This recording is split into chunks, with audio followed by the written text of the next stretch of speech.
The MBA program at Southeast, faculty and staff have worked very hard to streamline that program and to reduce barriers for admissions.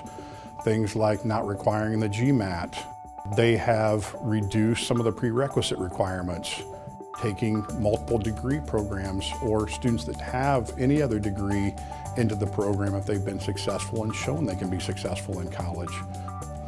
Designed to provide flexibility for working individuals by allowing multiple start points throughout the semester or throughout the academic year. There are 5 possible start points currently. Courses are in an 8-week format. They're all available online.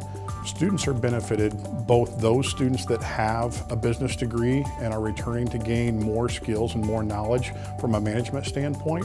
It also benefits those students and is accessible to those students that don't have a business degree that want to gain those critical business skills so they can advance in their careers.